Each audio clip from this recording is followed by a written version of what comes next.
Chapter 24. By the time I got back to Beckett at the tree line, I could confirm that Councilman White had exited the trailer and was escorted away by the armed militia member posted at the door. The only people left inside would have been Corey, the other girl, the person taking a shit, and whoever else might have been lurking in the shadows. I was pretty sure the gun with the silencer was still on the counter, but there was no way I could assess what other weapons were in the trailer. I eased down to the ground next to Beckett, resting my back against the tree. It was a quiet moment, and the adrenaline was waning. My muscles quickly reminded me of the abuse they had already been through today. More ranting was coming from the speaker arrays surrounding the stage, but this time I recognized the voice. Malachi had apparently pulled his shit together after his midday terrorist attack, and was now preaching the glorious benefits of total sexual abstinence to the amassed incels and fuckwads. A man should never spill his seed unless it is for the explicit intent of procreation. By conserving his sexual energy, he could become a finely tuned weapon in a righteous battle to defend the homeland blessed by God and Jesus and fucking Peter himself. Same shit, different asshole. I saw Peter leave the trailer and head for the stage, Beckett said after I sat down. Was she in there? Did you see Corey in the trailer? I nodded. She's in there. So is the body of a cop Peter killed right in front of her. What? Beckett's twitchy eyes had gone fully round in shock. The gravity of this bullshit was getting more and more real for him. This couldn't possibly get more fucked up. I unbuttoned my coat pocket and pulled out the wad of cash, wrapped in the brown paper bag. Look, kid, I said slowly, my voice low and crunchy. Your girl in there. She knows exactly what she's mixed up in. Peter put a bullet in the cop's head, and she enjoyed it. You don't know that. I do, I said, beating his eyes so he'd know I was dead serious. You wanted a chance to talk to her and help her get out of this mess, and I'm telling you, kid, she doesn't want out. I stuck my hand out, offering the wad of cash back to Beckett. I hated to see it go, but it made no sense to keep going. Against tremendous odds, Beckett Miller already saved himself.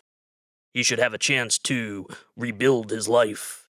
If he went into that trailer, he might not get that chance. Take the money, kid, I said softly. Let's just get the fuck out of here. His face twisted, and the pulses came down the wire in rapid fire.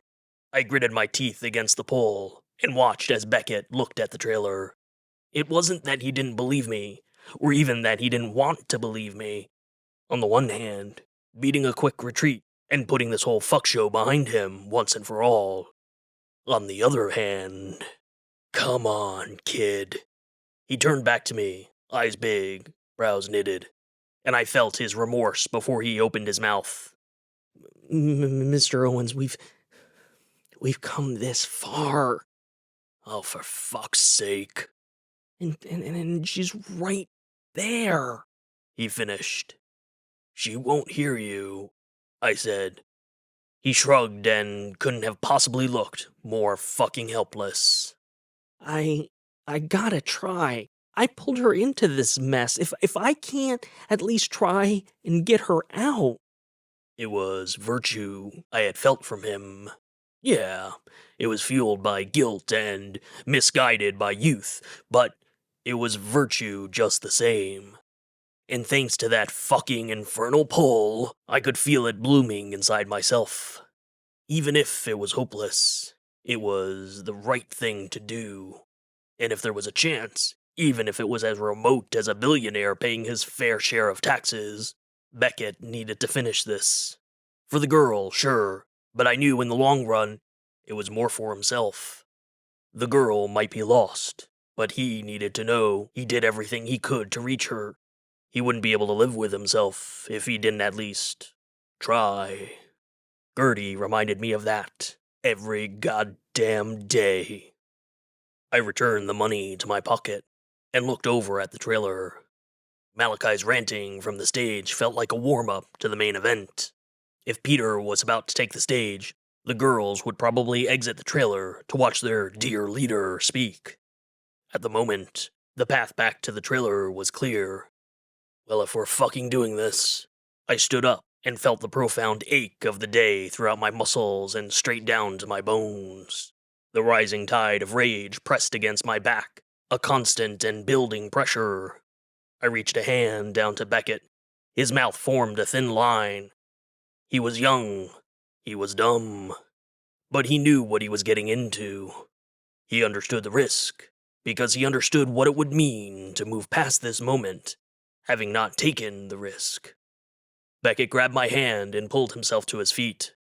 Let's do it. We crossed the distance to the trailer as quickly and nonchalantly as possible. Almost everyone was already focused on Malachi or getting ready for Peter, and we made it to the door without incident. With my hand on the door handle, I whispered instructions to Beckett. Come in right behind me and lock the door. Don't move from the door. Let me secure the inside, and then you'll have your shot with your girl. Beckett nodded, and with no more time to waste, I pulled the door open. I took one big step into the trailer and sensed Beckett moving behind me as instructed. I did my best to ignore the pull and acted as instinctively as my lizard brain would allow. One suspendered member of the Sons, the bathroom shitter, was leaning against the wall and picking at his fingernails with a knife blade. Yep, that same style of carbon black knife used by the thugs at the library, as well as the one Samson tried to plant on me at the hospital. And speaking of Samson, 3 girls, not 2, were wrapping the dead cop's body in plastic and cleaning up the blood. It almost seemed too easy.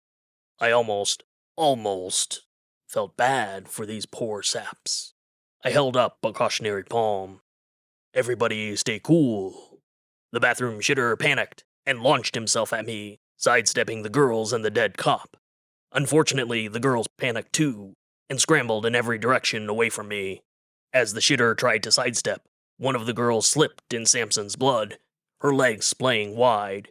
The shitter tripped and tumbled forward, sweeping his hands under him to break the fall.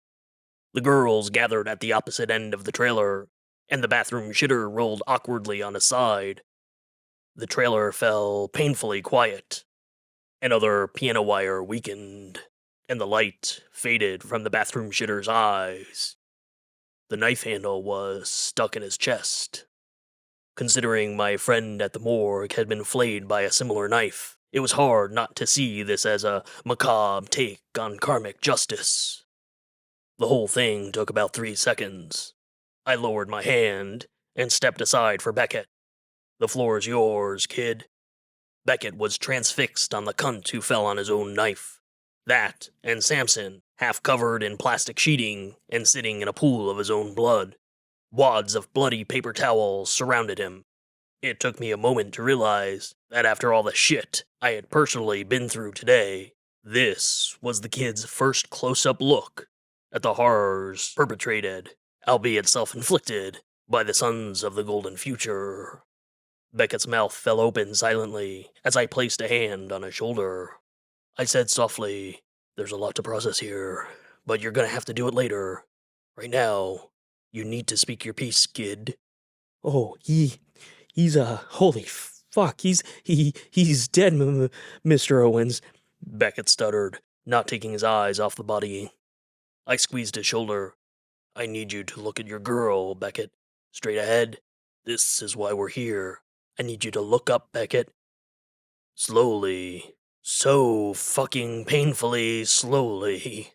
The kid's head craned up, his gaze shifting like fucking molasses from the dead bodies on the ground to the girls at the other end of the trailer. When his eyes focused and his mouth closed, I pulled my hand back and stepped to the side. Oh, Jesus Christ, Corey! Beckett said in a gasping breath. She stepped forward from the other 2 girls.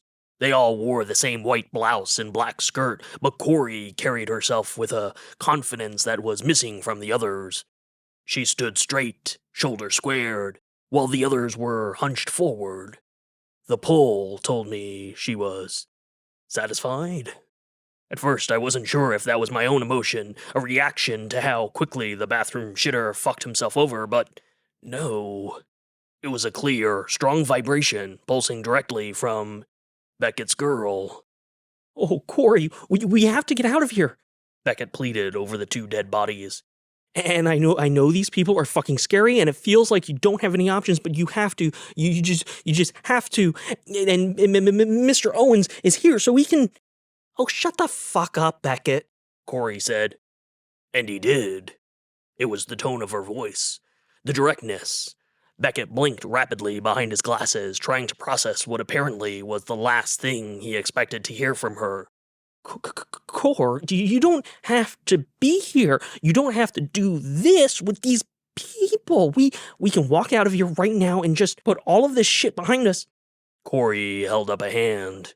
Oh, fuck off. Do I look like a fucking damsel in distress to you? Corey, fuck, don't you ever just shut the fuck up? She snapped, throwing her hands in the air in exasperation. You are such a fucking pussy, Beckett Miller. I never loved you. I never even fucking liked you. Don't you get that? You and I, we were never real. And to be perfectly honest, I'd rather run a knife through my own chest than even think about being romantically involved with such a shitty little nothing. Because that's what you are, Beckett fucking Miller. An insignificant little blip. Just another one of Peter's useful idiots. So, why don't you just shut the fuck up and go jerk off in the corner or something, okay? Super empathy has never been a bigger fucking bitch. And Beckett couldn't have been crushed any smaller. His pain, humiliation, embarrassment, confusion, it all screamed so loudly through the pool that it almost made me lose track of something Corey said. My jaw clenched and I turned my gaze from Beckett to the girl. Her mouth split open in a very, very satisfied grin. Oh, is it all finally coming together, Mr. Owens? She said that last part in a tone that mocked Beckett's twitchy stutter. She had the looks, barely, but her personality was dogshit. No idea what the kid ever saw in her. Just another one of Peter's useful idiots, I said, repeating her words. Seems like he's got a lot of those around. She lifted her shoulders. Mocking, sassy. They're dumb, but they are useful. Beckett shook his head, clearly trying to shake reality loose from whatever sticky web of shit we were currently caught in. What are you, I don't, why? Why would you say? Corey laughed something vile and glanced at the other girls. He is so confused. Didn't I tell you he was clueless? All right, enough was enough. You either start explaining this shit or we're getting the hell out of here. I stopped suddenly, realizing the trailer was moving. Corey turned that stupid grin back to me. You were saying, Mr. Owens? Oh, fuck. I went to the door, flipped the lock, and pushed. Fiberglass panels bent around the frame, but the door didn't budge. It must have been braced from the other side. The trailer canted suddenly as it started moving at an upward angle. Corey took a step forward, reaching out to the cabinets to steady herself. Peter knew, Mr. Owens, she said. He always knew. She wiggled her fingers in the air, conveying a kind of bullshit mysticism. About the whole psychic empathy thing. And even though I wanted to, seriously, I cannot tell you how much I begged him. I wanted so much to be the one who went to you directly. But Peter knew.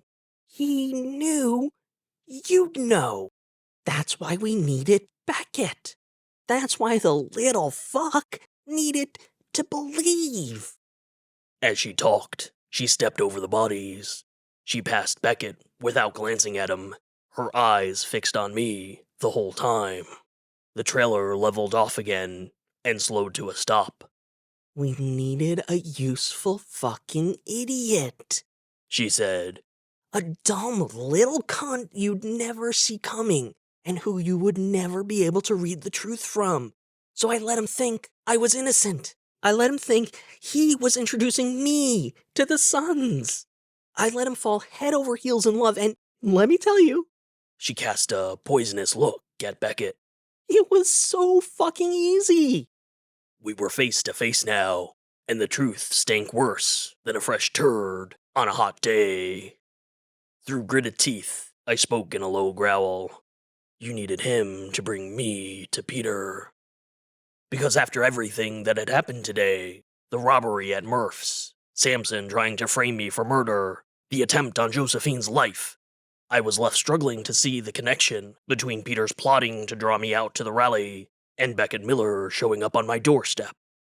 I had brushed it off as a coincidence, but it had been anything but. Because everything had always been about me. And it had always been about Peter. Corey winked and tapped her nose. The trailer had finally come to a stop. The door was pulled open from the outside, and everything went straight to fucking hell.